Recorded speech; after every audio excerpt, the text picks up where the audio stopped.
Yeah. Um, I feel like that comes with the era of Hmm. life, right? Like Yeah. are you 30? Yeah, I just turned 30. 31? 30? Just turned 30 in Yeah. April. Yeah. That's right about the time when you turn the corner on bullshit. I took a lease out on your heart. I took a lease out on your heart. Can I at least have fun? Can I at least have fun? Can I at least have fun?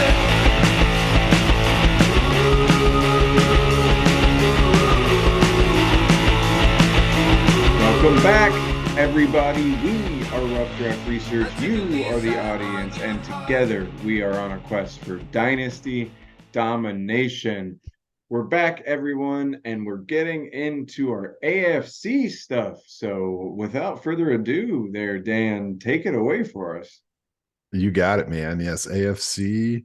We're running out of time before live football comes into Oof. our homes, and it's going to be sweet. But this is our time to get a few last thoughts in. Mhm. So I guess we're going for AFC top five at each skill position, and I had a little bit of fun with this.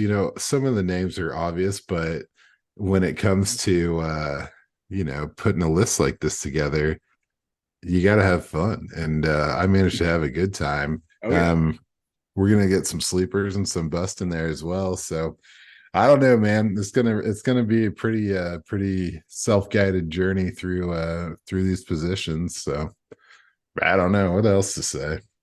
No, I mean, I think you hit everything on the head. So, I guess you want to start with the top of everyone's fantasy roster as you scroll through and start at the QB spot. Yeah, man. Yeah, that sounds great. Are we doing it? Yeah, QB. Yeah. So And top five QBs of the AFC. You want to go 5 to 1 or 1 to 5? I want to go 1 to 5. 1 to 5. All right. Is that cool? Yeah, and you're welcome, audience, for a little peek behind the curtain on how we get this stuff done. It's on the fly most of the time. But so I think it's probably obvious who the number one quarterback is for the AFC, or at least it is to me. It's obvious almost to the point of anticlimax, but I've got Patrick Mahomes as the number one QB.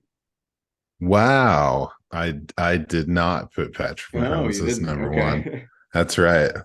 I had to definitely get weird with it. I went with Joe Burrow, man. Oh, I'm sorry. Like I know he's got the calf injury, but I got into a little bit this past summer talking about Burrow, but he was a top passer at all levels of the field. And I think he's an insane competitor. And I think he's just going to be steamrolling and smashing people and smashing records this year. The offensive line got upgraded, and I just think I think this is going to be the year when we see football players get like extremely serious about winning. You know what I mean? mhm. Like so far, they go out, they're talented, they're all having fun. I think people are like gonna stop having fun and just start focusing 100% on winning. And maybe it's always been like that. But I think Burrow, and there's another guy on this list that I'll get into later. Um, I think we're just gonna see aggressive, laser focused versions of them. Mm. And so I'm giving them the edge, man. I'm giving them the edge. Yeah. I mean, I love Joe Burrow, and I gotta hope you're wrong because I traded him away, and I hope if you're right, that is going to look even more dumb than it does. But um, I mean, I always kind of have Burrow at a slight disadvantage fantasy wise, just because he doesn't rush like these other guys do. For sure. But I mean, he's a top five guy for sure, and I do think he can set the world on fire. I just don't have him quite that high, just for fantasy. But and I usually I have Patrick Mahomes as the one, but I don't think the gap is that wide this year. I think a lot of these guys could kind of fade in, but it's just one of those like until proven otherwise, you know. he's For just sure. he just no matter who's out there on the field, he can produce. So But so let's move on to number two. I'll let you know where I slid Burrow in when we get there. Okay. But for number two, who did you have? I'm gonna see number two. Mahomes. Yeah. Mahomes. Okay, so he's Yeah. right He was. underneath. Hmm. So I actually have, for fantasy purposes, I have Lamar Jackson at number two for the AFC. Ooh, wow. I don't know, man. I just feel like everything's settled in Baltimore. Like, I like his receiving core. Finally, I think Zay Flowers is great. I think Odell can be good as like kind of a value piece, or not value piece, but like as that third piece. And then Bateman, we're still really high on. Andrews and Dobbins are in theory healthy. They've got a new offensive coordinator for him. Most importantly, he's paid and happy, it seems like. And then also they finally lost in the preseason, so they can stop focusing on silly crap like that. And I just feel like the Ravens are going to come out hot this year, and I really like where Lamar kind of is situated, and without the fear of like, oh, am I going to get hurt, not get a contract, whatever, that's all solved. I just think we're going to see like MVP status Lamar again. And I just think that gives him such an advantage in the running game to these other quarterbacks. Oh man. This is getting to be a weird episode. I think I'm gonna make this a weird episode. Okay. So Lamar's your number three, huh? That's number two. Oh, number two. Holy Mhm. shit. Yeah. Okay. Okay. Um, who's your number three? I got Josh Allen Okay. with a slight edge over Joe Burrow, who I have at four, just to Yeah. throw that out of the way. But just due to the rushing ability, I think the Bills are going to go off at least one more year offensively. I think Diggs is going to have a really big year, which just, that translates over to Josh Allen. And just with the rushing ability that Allen has, I just feel like he has a slight edge over Joe Burrow, the tiniest. Yeah, I have him at three, and I was kind of like knocking him down. I really think that Damian Harris is gonna put a dent in his red zone work. Mm-hmm. And I don't know if he can compete with Burrow and Mahomes without those rushing touchdowns. So that's how I ended up at third. But it Oh. sounded like you got him at third anyway. So all right, we'll just move on. We're all just gonna move on.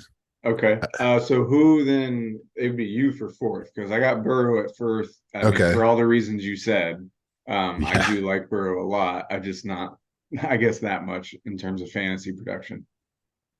Let's see. I have Aaron Rodgers at number four. Mm, Yeah, I know it's okay. weird. So he was the quarterback 13 last year, and it was his only full season outside the top 10. Mm, And I'm looking at the Jets and just like the winning package they have. And I don't know, man. I'm looking at like the 20 plus yard tosses. He led the league last year with 84 of them. And he's going into Garrett Wilson's world, where Garrett Wilson only had 5 catches over 20 yards last year, and 0 drops and 0 touchdowns on such passes. And I just think like the marrying up of that skill set, he's coming from two rookies that had over what they had like 7 or more drops, like a high drop rate, mhm, to someone with sure hands and Wilson. And he's 4-time MVP. mhm, I think he's going to get it done. I think he's looking to embarrass the Packers, and I think that having that kind of success is just part of it for him. Like he's already, like, that's his path. A Super Bowl would be great, but statistically amazing is probably in line too. Yeah. No, I'm with you. I mean, I've been saying he's a dark horse sleeper candidate to be really good all season. In fact, I for a while I had him as my sleeper for the quarterbacks, but it just felt like I've talked that to death. So I'm with you though. It's good to know that I'm not just blind faith in the quarterback I watched growing up. Oh man. Um, so fifth here, I got pretty boring. Justin Herbert. I just think with the new offensive coordinator, Kellen Moore, I think we're going to see really exciting things out of Keenan Allen. I think we're going to see really fun things out of Mike Williams. And honestly, Josh Palmer has been kind of popping a little bit, it seems like. And I just feel like Herbert a little more settled. Now we are getting to the point where like it's getting weird over there in LA. They need to definitely win and put up some points this year. But I'm with it. I think Herbert will get it done this year. Yeah, I've got him at fifth as well. Just looking at the TD numbers, I mean, he had more attempts and completions than any year so far in his career, but his touchdown numbers, he only had 25, which was 31 as a rookie, 38 in his second year when he was a QB2. Mm. Um, Keenan Allen was only out there for 10 games, Mike Williams 13. He had Quentin Johnson, obviously Kellen Moore's in the house now. There's no way in my mind that he finishes outside the top five in the AFC quarterback rankings, personally. Gotcha. Yeah, I don't think so either. So really, it was just me having Lamar in there really high, and then you having Rodgers was our difference, and then kind of just Yep, varying. Okay, that's true. so So yeah, dude, you want I'll do my bust okay, you want to do just your to get bust? it out of the way Okay, because it's Lamar Jackson. okay, Okay. And so yeah, by bust, I mean that I I don't think I don't think he could finish outside like the top 10 hmm AFC quarterbacks, right? But I do think he could finish outside the top 10 league wide hmm for quarterbacks. And I think that a lot of it has to do with he did get the money, right? But the past two seasons, it was a knee injury, then it was an ankle injury. And I don't know about you, but if I'm going to pay someone to play for me long term, I want them to be on the field. And I don't necessarily think that I know the rushing was awesome. The big moments were great, but I don't think that it's necessary for him to play that way for them to win games. And I think that they go a little more conservative. I do think that it's going to probably give him more longevity, and maybe some later season play, which is what he's been missing out on these past few years. So I think they go conservative, and I think that they have a more well-rounded offense and get more done through the air. And I don't think that he's going to have a monopoly on fantasy points from the ground. I think he's going to spread it out, and he's not a good enough passer to be in the top five utilizing his arm. So fair enough. that's what's up. That's what's up. Yeah, I mean, it's hard to argue with the logic there. I guess I just think you got to use what makes him special, man. And that's part of the thing is that there's the injury risk involved. I think that's the smart way to do it. But then I don't know why you pay Lamar Jackson that much money if you're taking away his X factor. Like, I get it. I get the logic of why, because you don't want him to get hurt, but then you're just basically paying a below top tier passer money. And it's like, but I mean, I guess you use it It's the not as fireworks, not the often, but foundation. yeah, exactly. So as an accent piece, I guess, yeah. So we'll see. Yeah, we're gonna be able to see the difference in us here for sure. That's a I big don't think all the discrepancy. positions are going to be this weird, Oh but no, for sure. Well, I've got a quick bust. I thought bust was kind of hard. I kind of actually like all the quarterbacks here. So I went with a guy that's like close, who I could see not having as good of a season. So I went with Deshaun Watson. And it's not even that I don't think he'll have a good season. I actually do think he'll have a good season. But I think like there's a chance that because he's seventh, right? If you look at AFC quarterbacks by Fantasy Pros rankings. So he's the yeah. seventh guy. So he's like right there. And I could just see a situation in which it's mostly Nick Chubb. They get the ball done on the ground. And it's accented by the passing, and the offense is more of a grind it out and beat guys um, uh, kind of grind out the clock and beat them that way type of offense. And I do think it'll be more explosive and more passing, just maybe potentially not as kind of like what you're saying. Like he's not good enough to compete with the rest of these guys, although he is, just maybe doesn't get the opportunity to throw as much.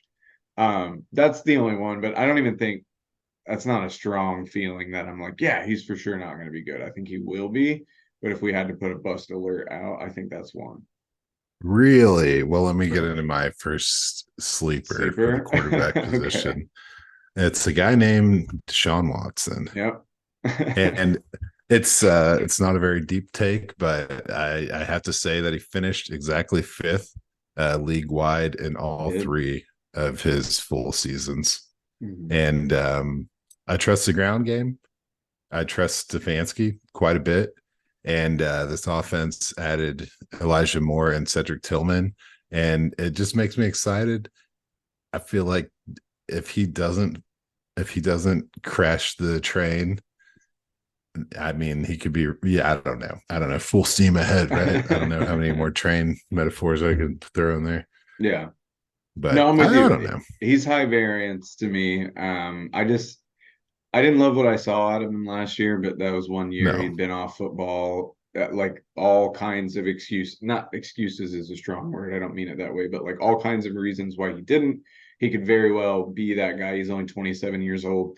So like it's not out of the realm of possibility. I just want to throw that one out there. I got a lot deeper of a sleeper to potentially make the top five.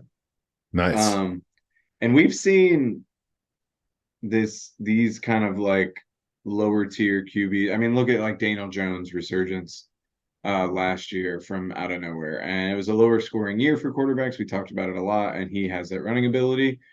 All that preamble just to say Kenny Pickett is Yeah, I my figured. guy. Yeah, Sleeper, really, he's ranked 21st in Fantasy Pros right now. He's only even rostered in 36% of ESPN leagues. He got a 94.7 grade during the preseason from PFF, 13 nice. out of 15 for two scores, scored on 5 straight drives. Like, I just think, again, I've been saying it the whole time. I don't think Kenny Pickett is this superstar that can pull this a bad team to some glory. But if the team around him is strong, which I like the offensive line pickups for the Steelers, I George Pickens looks like an absolute animal. Question though, why does it seem like every catch George Pickens makes is super difficult? Like you never just see him catching the ball. It's always like some one-handed back flip reversed shit. Like just interesting. But George Pickens is coming alive. Deontay Johnson is really, really sneaky. I think like he's just going to be solid for that PPR. He's got a consistent tight end over the middle. Najee Harris is good out of the backfield receiving the ball. And then Jalen Warren's coming alive even as Oh like a yeah, potential like just another piece to that offense. I just think he can be in charge of an offense that can score a lot of points. And there's just that potential. Now, the AFC is so strong at quarterback that like Kenny Pickett ending up in the top 5 of fantasy quarterbacks for the AFC would be astounding considering the names we've listed already in this video. But I do think it's not outside the realm of possibility. Like I do think Kenny Pickett's going to have a good season, and even if he doesn't make it to the top 5, you can get this guy at the tail end of your drafts, and he may end up being like one of those plug and play quarterbacks for you. yeah, for sure.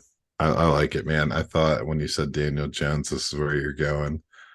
Like if Daniel Jones had tiny hands, but now you never hear about the hands thing anymore, which I think is awesome That's because good. Yeah. that got weird.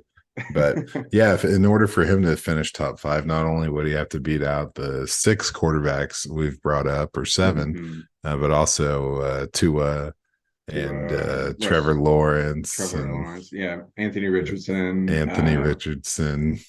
Russell Wilson's resurgence with Sean Payton. Yeah, Mhm. it's that one's a deep sleeper. It's more about I I think don't Kenny hate it, Pickett man. deserves some shine a little bit. Yeah, he's done a lot more than anyone ever expects him to. It's pretty cool. So Mm-hmm. Yeah, he was renowned as a bust out of the first round, and you're like, damn, dude, give him a second. yeah, dude, the draft is so ridiculous It these really days, but is. It really, really is. Well, you want to get into some crazy. running backs? Fuck yeah. All right. I feel like we talked about them a lot, but the Browns are coming back up because I have as the number 1 running back in the AFC, I got Nick Chubb. I have Nick Chubb. think it makes sense. You and I have talked about this ad nauseum this offseason, but yeah, I just think Nick Chubb is super in line for extra work. He had his career high in targets last season, and has potential to even break that this season. Like I just full steam ahead for Nick Chubb. I just think he's going to crush it unless he gets hurt. Even they brought in Pierre Strong, and I don't think that's a question as to Nick Chubb's time at all. I think they didn't feel comfortable with the people behind Nick Chubb, so they brought in Strong to kind of add to that room. But yeah, I just think he's going to be potential RB1. Potential. I think he's got it locked in, man. 47 carries, 10 yards plus last year, 83 missed tackles forced. Probably playing with potentially the best passing setup he's ever had in Cleveland. And Yeah. then Kareem Hunt and Dearness Johnson no longer there. Pretty much all red zone work can go through this guy. I don't know, man. No more vultures. No more me getting angry at seeing Kareem Hunt on the field as soon as Cleveland gets to the 10-yard line. Yeah, dude. This one, I don't know. I don't want to say it's as good as done, but it feels like it's signed and sealed for sure. Yeah, at least in the AFC, there's some NFC running backs that could challenge him. You know, you got CMC and Bijan over there, but that's really it. You're talking four names that are really going to challenge Nick Chubb, including the guy I have ranked as number 2 still, and it's Austin Eckler. I feel that you can't argue with production on a high scoring offense. I think he probably is going to come back to earth a little bit from his RB2 then RB1 campaigns the past couple seasons, but they didn't bring in a true threat to him. I mean, we're still rocking really the same guys that he had last year, and it's not like they're not going to want to use him. Now, I do think they're going to use him less. Kellen Moore wants to throw the ball. That's the whole reason he's not in Dallas anymore, because him and Mike McCarthy seemingly couldn't get along about that. So I do think you lose some, but even passing the ball, Eckler is such a good dynamic receiver that doesn't even take him out of the equation necessarily. So I just think you can't argue with his production over the past couple of years that he deserves to be in the top 5 of AFC running backs for sure.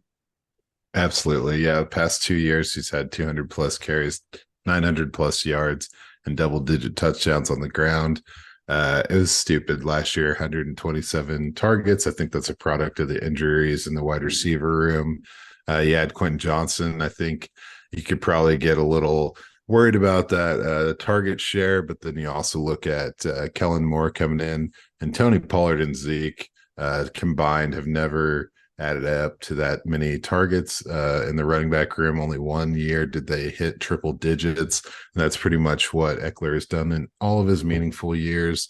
Add to that Kellen Moore clearly has a preference to throw to the tight end. I think that we'll see those targets come down to, a 90 to 100 range, I'd say. But all of that, I don't know. I'd have a hard time seeing him as the running back 1 again, but there is no competition in that backfield. So don't want to spill the beans on that one, but I don't know. Cut Larry Roundtree, dude, tripping. Who you got number 3? I've got Mondre. I got Ramondre Stevenson at number 3 for AFC. I like that. I should have done that. I had Derrick Henry. Derrick Henry, gotcha. Yeah, I just think I mean, the New England just cleared out everybody behind Ramondre and Ezekiel Elliott, and I don't think Zeke is a true threat to that. And if he is, they just cut everybody that would be receiving out of the backfield, and I know that Zeke isn't there to catch the ball out of the backfield. So if anything, you've almost moved Ramondre into a true 3-down back roll, and then Zeke is really just spelling him whenever he's tired, essentially. And then they're going to bring in whoever off the practice squad or free agents or through trades to fill out that room if they do that. But I just think, to me, even signing Zeke, that the other moves they made at the running back position, to me, were very clear sign of like full send Ramondre, even though I feel like you could look at it both ways. than bringing in a guy like Zeke, but I don't see it that way. It was almost like man, we like this guy. We like his work ethic. He's still a good player. He can teach Ramondre. Let's go. But he's not threatening the workload, in my opinion. Yeah, I like that. I should have probably gone at 3. I think, my notes, I have him at 4, Ramondre. So Gotcha. it basically reads the same thing. Like, Zeke's in the house, but Zeke's addition doesn't equal the subtraction that Damian Harris, Kevin Harris, and Pierre Strong Jr. Like Mhm. the opportunity has gone up. It's Ramondre time. Don't tell me otherwise. Mhm. And that's all I wrote. So there's more explanation points in here than any other name for sure. But I'll tag in my number 3, Okay. Derrick Henry, and there's nothing to it. It just makes sense for this team to wear the shit out of Derrick Henry. They've been Mhm. doing it for years. They have to run the ball to make their team work, I think. And Mhm. I know that sounds like just arbitrary words, but this is like a defense strong clock management team that requires Derrick Henry to basically be the entire offense. So hopefully we'll see a little more dynamic approach to it this year, but I wouldn't count on it. If it was me, I would be, I don't think they're going to make the playoffs. Um, I could be wrong. Maybe they limp into a wild card loss, but I don't know. I kind of be wearing out Derrick Henry and getting ready for the future. Mhm. Yeah, so I have Henry at 4, which anybody that listens to this podcast might be shocked by that because they're like, "Oh, you picking him to not make the top 12." Da, da, da. And that's not about talent or production. That's about the numbers that we're looking at for the running back longevity episode. And he's just hit all of those. So odds are, in fact, speaking of a guy we were just talking about, Ezekiel Elliott, I don't think he's going to make the top 24. So he's going to prove the rule again that these guys don't typically make it in their final season. I just feel Derrick Henry getting around that. And that's more about like the odds are that he might get hurt and that's going to take him out, or he's going to get pulled because of whatever. Um, if he's healthy, I'm with you. Like, there's no stopping him from being in the top 5. He just is that guy. So that's why I've got him at 4. I also, not to dwell on this because it's completely hypothetical, but is there a chance mid-season the Titans are bad and they ship Derrick Henry to a contending team for a mid-round pick at the trade deadline? Oh, I think there's a lot of guys up for that kind of Yeah, season. I think that could be a It lot feels of like the moment. like I just feel like we've been talking about someone like the Bills all offseason getting a running back and then them just not doing it until like week 7 when the Titans are 3 and whatever. And then just the Bills getting Derrick Henry to pair with James Cook up there to make a Super Bowl run. Like that is something that I could see happening. Absolutely, man. Uh, so either way, I mean, top 5 in the AFC. Yeah, he'd still be in top 5. Yeah. But um, I still, ring the bust bell just because of all the warning signs. But unless he but hits when you one of look at the those, landscape of yeah, the running backs in the AFC, you have to put them in the top yeah, 5. you have It's to. Yeah. yeah. So who do you got rounding it out? I've got Josh Jacobs. And so about Josh Jacobs, again, I also think he has potential to fall out, but also I have him as the bust alert in the running backs as well. But he did prove to be able to take that workload and is kind of in that offense already. And Josh McDaniels obviously liked using him, and why not keep using him as you have him only as this 1 year deal. Now, this is hold up.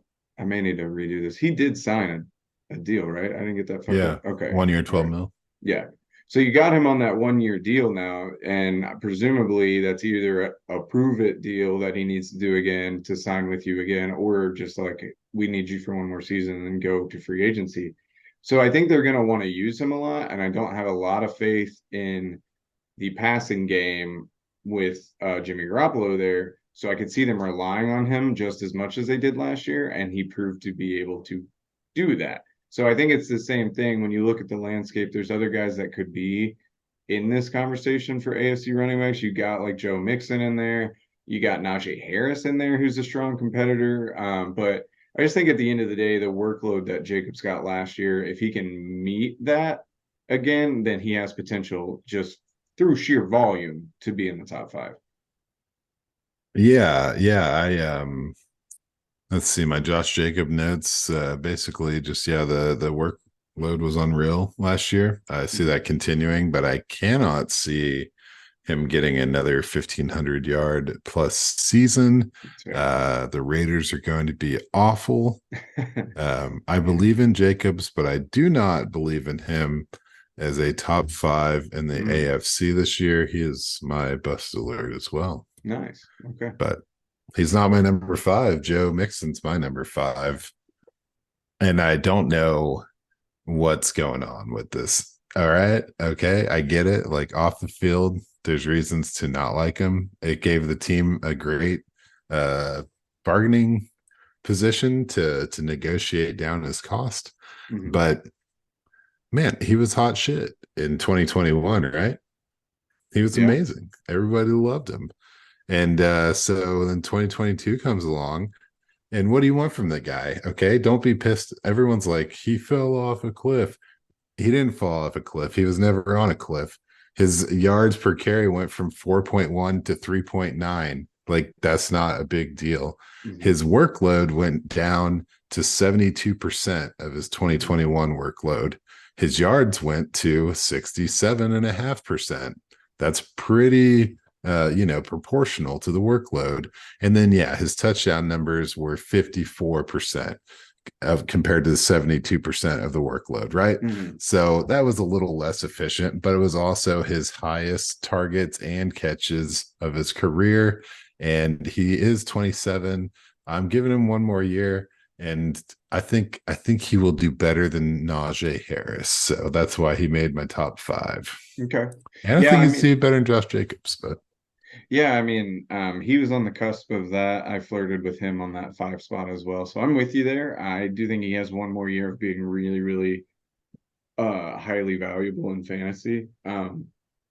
So let's get in. So I had Josh Jacobs as the bust alert, but I also had another guy who was like reaching kind of like close to the top 5, like 8th-ish in the Fantasy Pros rankings, that I just wanted to throw out as like bust potential, just because it kind of has flipped my opinion from where we were at the beginning of the year, you and I, and it's Travis Etienne. He keeps Tank Bisbee won't go away, man. Dude, We telling said, you. Yeah, we said he probably wasn't going to mess with Etienne's workload that much when you and I were on that same page. Bigsby's played quite a bit in preseason with Trevor Lawrence. 9 out of 25 snaps that Trevor Lawrence had, Tank Bisbee was on the field. It seems like he's gonna take a lot more of that workload than we thought. And Etienne finished 17th last year's season, playing 17 games. And now he's like ranked as the 12th overall RB, and like I said, 8th in fantasy or in AFC or whatever. I just think that I'm throwing the red flag up there, man. Like, this may be a split thing, and he may kind of hover in the late teens again. Oh, for sure.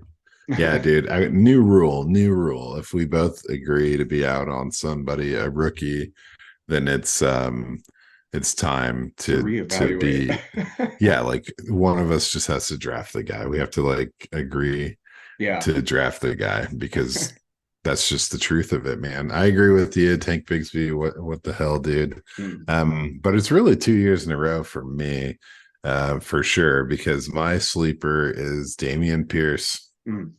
I mean, seriously, he had the second highest elusive rating of guys with 80 plus carries right after Breece Hall last year.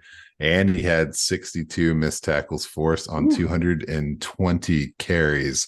So the guys above him, Josh Jacobs, Nick Chubb, Derrick Henry, all had over 300 carries to get better than him. And I do like Singletary, but I think this offense can't pivot from Pierce. Honestly, I think it's like a soul searching year. Like Mhm. they're trying to figure out how the puzzle goes without the picture. And I think that Damian Pierce is going to be the lighten up that path. And he's looked great in the preseason. Yeah. He looked awesome last year. I mean, Mhm. what? Why? Like, why would you? He's the only thing you know for sure is good about this team. Period. Yeah. No, I'm with you. I had him in sleeper in my sleeper spot at first as well. I took him out for somebody else, but yeah, no, I'm with you. It seems like he's getting a little lost in the shuffle. Another guy we were both kind of famously out on last year Hmm. coming into the draft. Yeah, you can't win them all. But hey, yeah, but yeah, he just Shifty, absolutely underrated for that. Like it's crazy. No one really even considers him like even if you were to go out in the street to most people that play fantasy, be like, what's a quality of Damian Pierce? I bet like shaky or elusive would not come out of their mouth, but he really is. Mhm. So yeah, I'm with you there. My sleeper, I won't spend too terribly long because I've talked about it all off season, but it's Javonte Williams. Yeah. I really do think he could be a top five AFC running back in 15 seasons. As a head coach, Sean Payton has produced a top 20 running back 14 times. Javonte Williams looks healthy. All the reports are good out of Denver, and yet we still have Javonte ranked as the 25th running back, ADP overall of 71 in PPR. I think he has easily top 10 potential and like top five potential if he's truly healthy. This is a guy we straight up said was one of the best receiving backs coming out when he came out. And now he gets a coach that loves throwing to the running backs. I just think it kind of makes a lot of sense. I think I whiffed on trading him a little too soon, thinking like he'd take a year to come back from injury and that my team couldn't handle that. So I got rid of him thinking like, okay, like I'll burn this year. He'll be okay. And that won't really help me. I think I was wrong. I think he's gonna be really good. And I Mm. thought he'd be really good after that. But yeah, that's my sleeper. I think he could really push his way up this season. Yeah, man. Yeah, those yards after contact that rookie were just stupid awesome. So Mhm. if he's got any 80% of that left in him, he's still going to be a superstar. So, or Yeah. well, he's going to be the only healthy player on the Denver team that can catch a ball here pretty quick. But other than that, um, I guess it's a good segue. Hey, into wide receivers, huh? Yeah, I think so. You wanna do it? I'll start out. My number one is Stephon Diggs. Oh yeah? Hey, Okay. ooh, streamers coming down. I know this seems like a stupid take, but I have a feeling that first of all, I have a feeling that Stefan blames himself for their lack of success, and I don't think that it's true. It is not his Mhm. fault, but what I do believe is true is that Stefan does not trust anybody else to seal a deal. So he's going to put it on himself. I do not think that Josh Allen is a limiting factor in Stefan's success. So here's the truth of it. He's had 3 years in Buffalo, right there, about 150 targets every year, just about 1,200 plus yards, and the touchdowns are 8, 10, and 11. And it's not enough. He knows it's not enough. This season is going to break Stephon Diggs, or he will emerge as a god. And I am betting in this ranking that he will emerge as a god. Because if it doesn't work, I think he's gone. I think he's They're I gonna think it's ship him. a hard. I think it's going to be a kind of a crash and burn situation if they can't get it done with him. I am expecting a huge season out of Stefan as well. I think he's going to really go off, but I'm just expecting a monstrous season out of the guy I have in front of him. So I do have Stefan Diggs at two. I Yeah, think he's going to run away. I think he'll be yeah. top five in the NFL, for sure, which easily puts him in top two for AFC. And all the reasons you're saying, I didn't necessarily get into it like that, but I hear you. Like he hasn't, like they just haven't won. And when you're that good for that many years in a row and you can't win, classic example, the Green Bay Packers. You just start to get irritated with the idea that you're this good and you can't get it done. And I do think there's this like element of, all right, this is the last, like, go ahead with this version of the Bills. And if it doesn't work, I think we could see him shift a little bit. And so in that sense, I think you're right. They could end up shipping him out. And I do think he's going to go off to try and prevent that and help the Bills win. But I just don't, Jamar Chase. I just can't. I just think Jamar Chase is going to set the world on fire. I think potentially in redrafts, if I had had the number one overall pick, I might have done him over Justin Jefferson. I know that's a silly take, but like I just think him and JJ are going to go back and forth. Holy shit. And you're talking about Joe Burrow setting records. Yeah. And if he's going to set records, he's got to have somebody that's going to do it with him. And I think that's Jamar Chase all day, every day. I just think he's coming, and I think he's going to set the world on fire again. And that's just I give him that slight edge above Diggs. Yeah. Now, in my handwritten rankings, it went Chase Diggs, but when I got into it, man, um, Chase got knocked down to 3. Ooh, oh damn. Yeah. Okay. So my number 2 guy is Tyreek Hill. Mm. Yeah. 1,700 yards, 167 targets, 7 top 5 wide receiver weeks, 2 of them without Tua. It's just dumb, man. It's just like it's crazy. It's insane. And he was on that prove that, prove that Miami was right to trade for him and pay him the money and try to show that the Chiefs were holding him back in some way. And he really did. I mean, he took his usual target share with about a 10% increase and turned it into 1,700 yards. Like he's not going to back down from that. I think you have a healthy Tua and whatever A-Chain can do to make a dynamic run game, balance that team out a little bit. I don't think there's anything going to prevent Tyreek from doing this again. Yeah, I mean, I've got him number 3. I think he's going to have a really good year. 1,700 is a lot, and I could see like a slight transition maybe to a more balanced with although Jalen Waddle went off too, so it's not like Yeah. they can't handle it. Yeah, I mean we're talking like the top tier of fantasy wide receivers here This, anyway. yeah, Like, yeah. but AFC, dude. yeah, I think They they're match. It's a match set with the quarterback rooms. yeah, no, absolutely. So yeah, I mean, it'd be hard to argue with you on Hill. I just have him ranked below those other 2 guys. But Mhm. I've always been kind of not as into Hill as other people for whatever reason, and he is incredible. So, well, we got the same 3 guys, Yeah, just in different order. Let's see if that continues to number 4, because I've got Garrett Wilson at number 4. for sure. Same. Sick. Yeah, I think you saw it. Aaron Rodgers' first start. He has absolute faith in him. That touchdown pass he threw him looked like classic Aaron Dude. Rodgers throwing to just somebody he has absolute faith in. And like you're saying, Garrett Wilson has such sure hands. All you need to do is get him the ball. And that's what Aaron Rodgers is good at doing, getting people the ball. He was 80% on target last season with his throws. Like, just a massive jump. I think Garrett Wilson is going to, especially in PPR leagues, is going to be an absolute animal. We saw the template in Green Bay with Aaron Rodgers and Devontae Adams, and I think that's potentially what we have here. I just think he has so much respect for the way Garrett Wilson plays.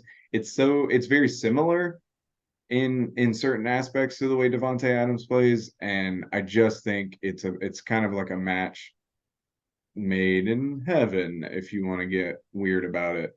But yeah, I don't know. I think it's going to work really well. Football heaven. Football heaven, the football gods.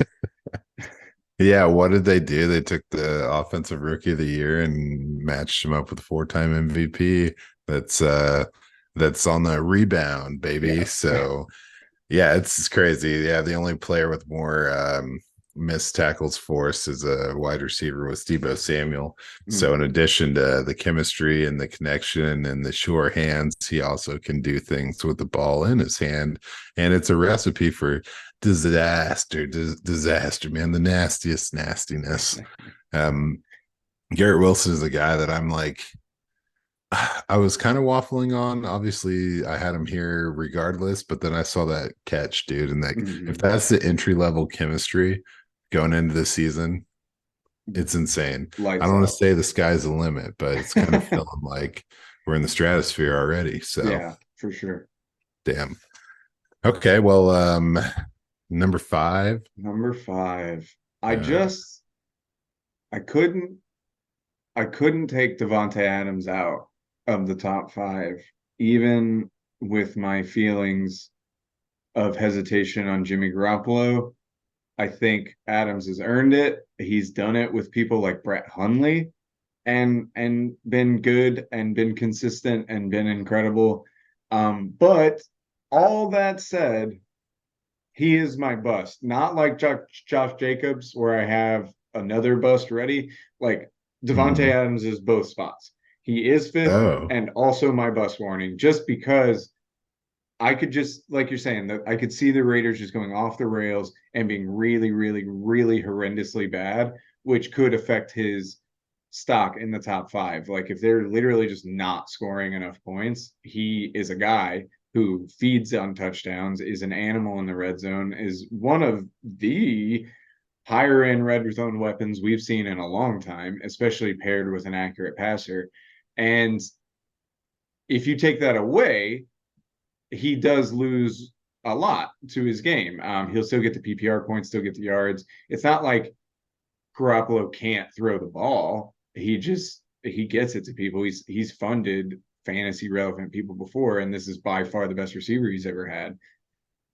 But it's just the potential is there. So he's got all the warning signs, but just and maybe this is blind loyalty again, similar to like how I feel about Rodgers, but I just watched this guy growing up. He's one of my favorite players of all time.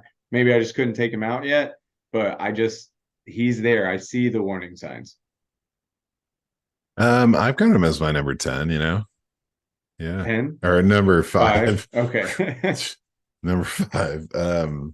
So yeah, I don't know. It's something about I mean pretty much everything you're saying, but you know, he had 14 touchdowns last year, and Garoppolo only played 10 meaningful games and only had 16 touchdown throws.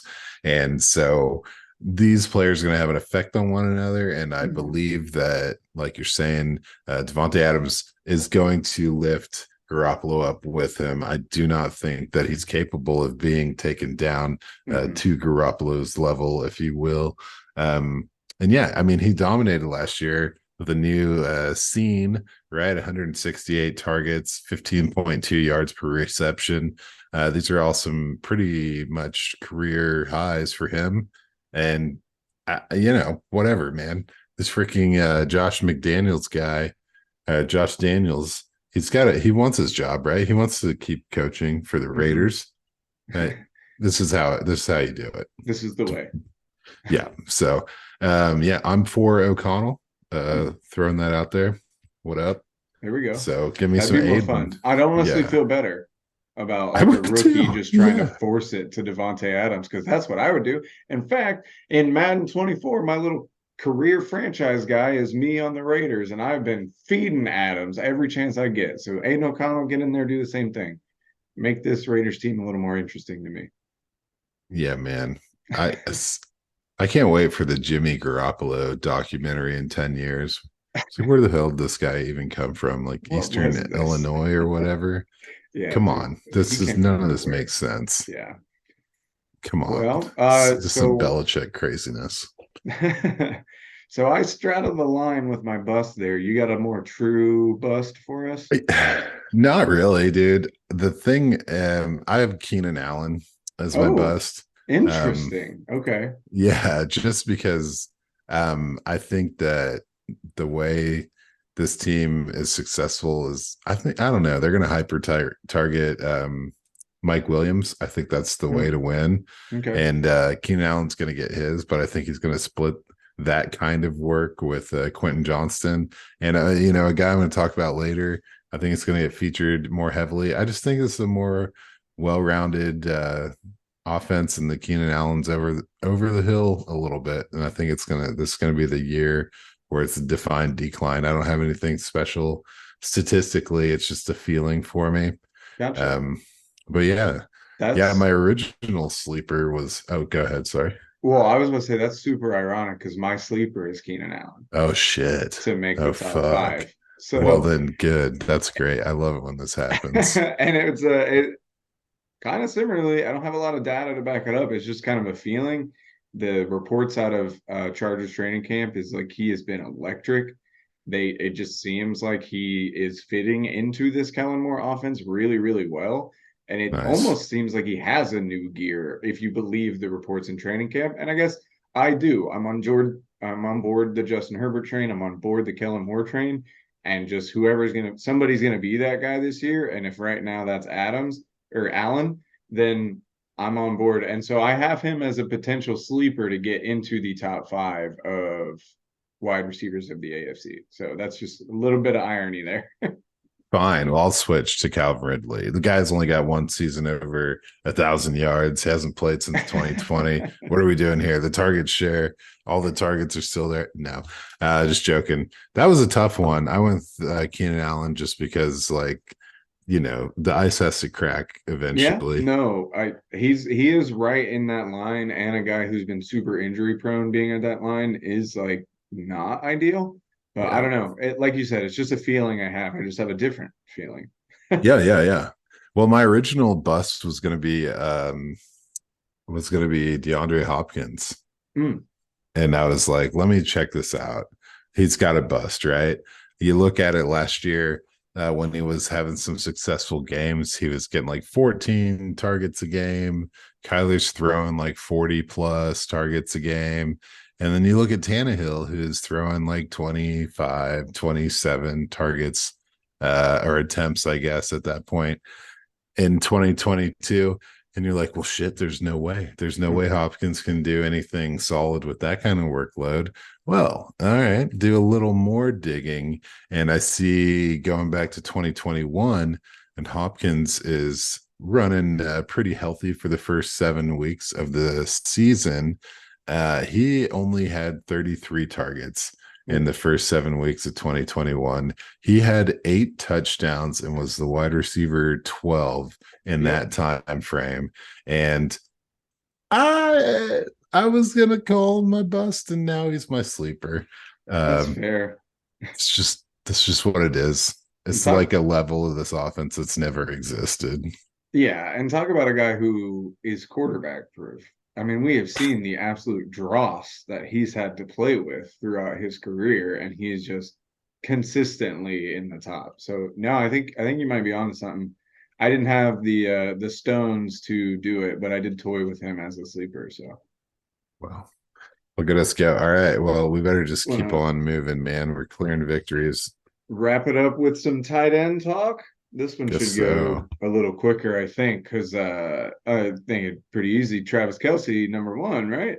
Travis Kelsey, number one. Yeah, and then not much needs to be said. He's been the number one tight end since you've been born. So Enough don't even said. worry about it. Number two, I would think we're probably in lockstep here still, but I'm gonna go Mark Andrews. Leaning Mark into Andrews. my Baltimore hype. I think Baltimore is gonna be better. I think Lamar is gonna feed his guy, and now there's actually other guys there to take away attention from Mark Andrews. So I like that a lot. So I've got him number two. I think he has a big bounce back season, especially younger than people thought. 27 for a tight end is not super old. I think he can bounce back from the injury plague last year. Yeah. No, 100%, man. Todd Bonkin. You know what I mean? Brock Bowers, Lamar Jackson, Mark Andrews. Word association is victory. Let's do it. How's your number three looking? Um, I've got Evan Ingram at Yeah, number same. three. Okay, perfect. So yeah, pretty lockstep here. I think it makes sense. Career high in targets last season. And it's hard to think it's going to go anywhere but up to me. Just because it felt like he built trust with Lawrence as the season went along. He had his career high in targets, like I said, but from weeks 12 to 18, he had 47 of those targets. Like he was just feeding him late. Now he's got the deal. I just think it works. I think Lawrence has found the tight end he likes to work with, and we're finally going to get to see Evan Ingram at his potential. Oh yeah, man. I think we're about to get deviated. Okay. So who you got then? I want to hear it. Dalton Schultz. Ooh, yeah, I don't have Dalton Schultz. So let's go. What you got him in the top Okay. four? Oh my God. Well, Dalton Schultz has always been pretty solid. Mhm. Last year's a little bit of step back, but he goes to the Texans, and there's pretty much no solidified pass catcher on this team. I think we're looking at like Nico Collins is supposedly wide receiver one, Mm, or Robert Woods. Nothing, nothing inspiring, anything that resembles success recently. mm. So I think Dalton Schultz slots right in there. Just going to be CJ Stroud's little security blanket. I think they're going to bury him in targets, man. I think they're going to keep it simple, tight end passes, Damian Pierce on the ground, and try to pop off a couple explosive plays here and there, try to get Tank Dell running, and try to figure out what they have in the wide receiver room through variety. And the consistency is going to be between Pierce and Schultz. That's basically all I got on it. No, that's fair. I have Schultz as my sleeper. I couldn't really find a like Oh, more interesting sleeper, but he's just outside the top five if you're looking at like rankings for AFC tight ends. So, and I'm with you. It's the same reasons I like Stroud. He's an accurate guy. What is easier than a easy run game, a reliable run game, and a reliable tight end for a rookie quarterback? I think it makes a lot of sense. I didn't have the confidence to put him just in the top four, but I do have him as a sleeper to make the that. Stones. But speaking on consistency, a word you highlighted for Dalton Schultz, that's why I got Pat Fryermuth at number four. I just think like even though he doesn't have the ceiling that these other guys have, even like the weekly ceiling, like I feel like if you get 17 points out of Pat Fryermuth, that's a hell of a day out of Pat Fryermuth. But I feel like you're almost never going to get less than 10. You know what I mean? Like he's that type of guy. And I think in an offense in Pittsburgh that is going to be better. And now it seems like Kenny Pickett is comfortable. Obviously, this is all based on preseason, but he's able to hit whoever he needs. And he's kind of that type of guy to just run the offense. I think that opens things up for Fryermuth. I think they're going to score more touchdowns altogether and not only throw 12. So that leads to him potentially getting some more. So I think he'll slide right in there, albeit a very non interesting tight end four, but tight end four nonetheless. Yeah, I couldn't put him on this list, man. Yeah. I struggled with it just because I think, and I've said some really strong things about Pat Fryermuth this offseason, Mm-hmm. but the closer the real season, the actual season gets, the more I'm wondering if there's room for a fourth meaningful Target. pass catcher. Yeah. And that's me calling Najee Meaning. Yeah. more meaningful. Gotcha. That's it for me. I mean, I love him and I don't doubt it. I hope you're right. But in my heart, I couldn't do it, man.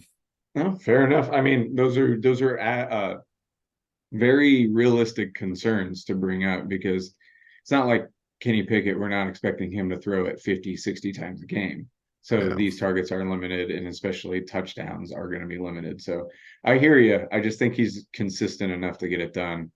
Going into number five, we were just talking about DeAndre Hopkins, and I think it does Yes. wonders for Mr. Okonkwo over there in Tennessee. So that's who I got at number five. I He was in danger of being like the number one threat in the passing game for the Tennessee Titans, which would not have been good for him. It would have been good for volume, but not for defensive planning. But now you bring in Hopkins, just like you're talking about. It opens up this offense so much more. It's a part they haven't had. So now you have Hopkins. That opens Burks up to potentially be going up against number twos instead of number ones, which now opens up Okonkwo as well. And now he can kind of use that athleticism and that explosiveness that we saw last year more effectively instead of being bottlenecked probably by these defenses. So I like him at number 5. Tight end's a harder spot to figure out sometimes, but I think he could even potentially get higher than 5. Yeah, man, I've got him as my number 5, and like you were saying earlier, after Derrick Henry gets traded, then Chig is pretty much, kind of get smothered in work. Hopkins is definitely going to get his, but I think it'll be a more potent thing. Whereas Chig's going to keep the chains moving, man. Mm-hmm. I like it. All right. Well, so I already covered my sleeper, but I can go ahead and do my bust. And I'm gonna go David Njoku for my bust. He's right outside, right outside the top 5 for AFC tight ends. I think he's 6th. Whatever. Doesn't matter. It's not about him. I think he's looked good. He's been explosive. They paid him. It makes sense. But Sean Watson, the first time he ever had a top 10 fantasy tight end was last year with David Njoku, which, I mean, you would think logic dictates, okay, well, then that should get better.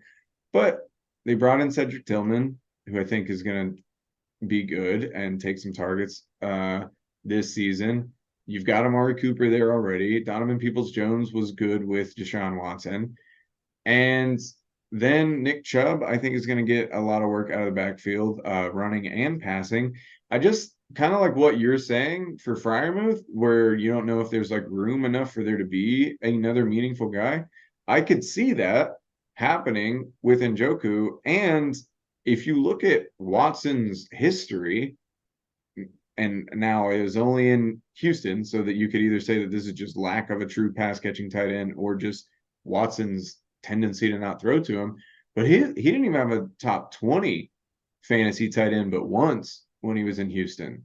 So it just seems like a position where there's a chance that Njoku gets kind of forgotten, like he has multiple times throughout his career, because his best season before last season was like 5 years ago, where he was the tight end 9 or whatever. It probably wasn't 5. I don't think he's been in quite that long, but like 3 or 4, and then kind of buried for the rest of the season. So I could see that potentially happening again. Yeah, I wouldn't touch him on the top 5. He was a guy that I looked at and I was like, I better just not say anything about David Njoku. I like, some people are never going to give up. Yeah. He had, great year last year, but I don't think that's a defining role for that team. I don't think so either. Something's wrong in Cleveland if he's a star.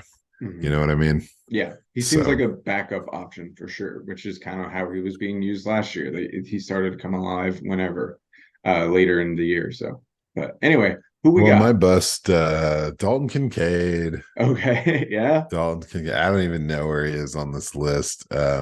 He was probably never going to get top 5, but dude, I got him as a bust.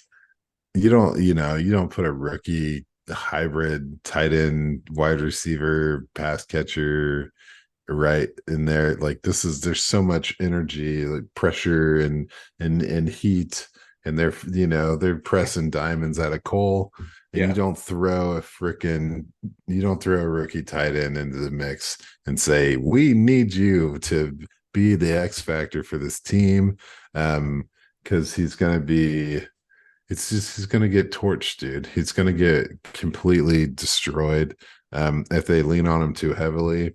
And I don't know. It's either I always go back to the Tampa Bay, like rookie running back type thing, where it's like, we don't have time for you to figure out your job. Like, we're here to win right now. So you can watch, or you can like figure it out. Yeah. And no one ever figured it out, because it's so difficult to do. And so I hope he does great. I hope he has flashes, but I think he's going to bust. If you're doing a redraft or you're counting on him to like anchor your tight end room, I think you're really signing up for some sad tunes. Personally, Yeah, I don't think it'll be this year. I like him as a career potential still, but yeah, I'm kind of with you.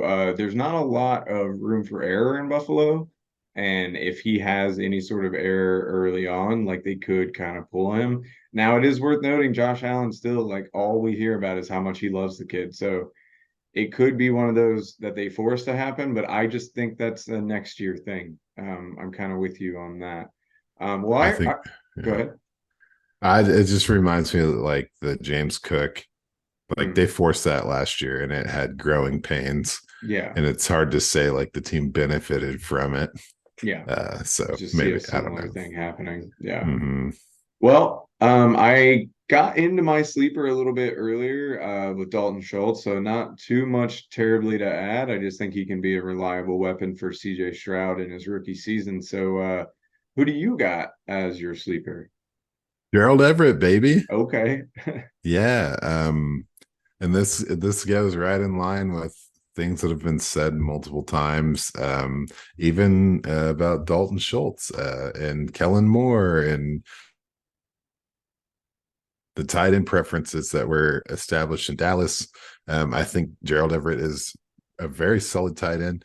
He's already got a rapport with Justin Herbert, and I think Kellen Moore is going to probably maximize his kind of sneaky opportunities that this wide receiver room and then Austin Eckler. It's a really well-rounded offense.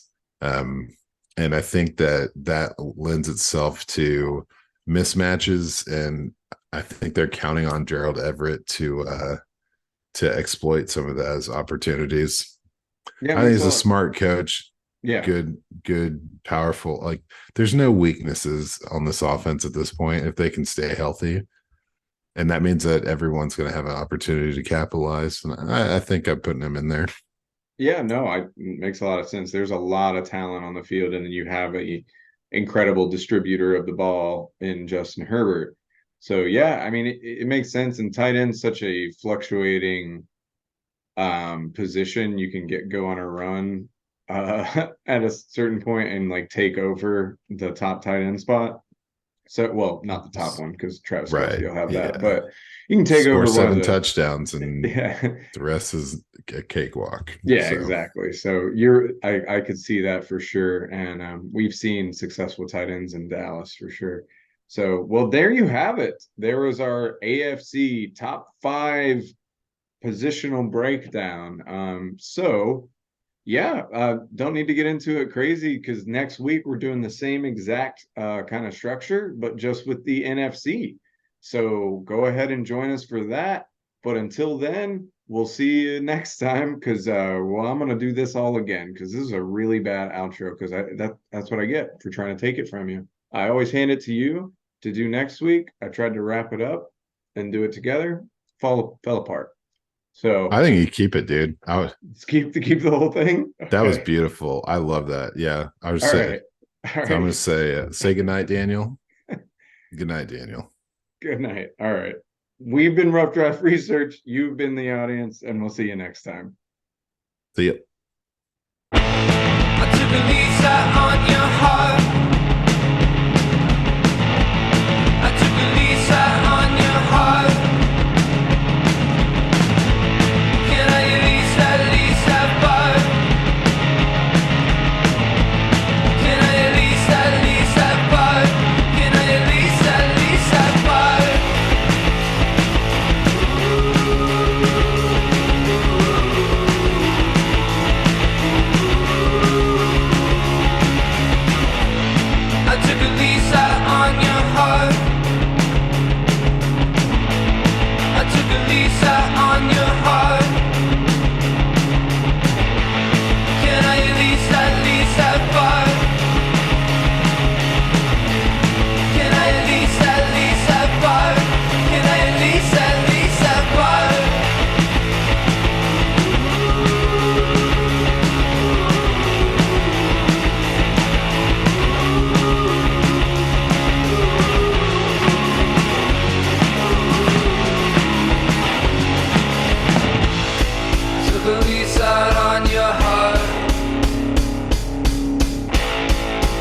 visa on your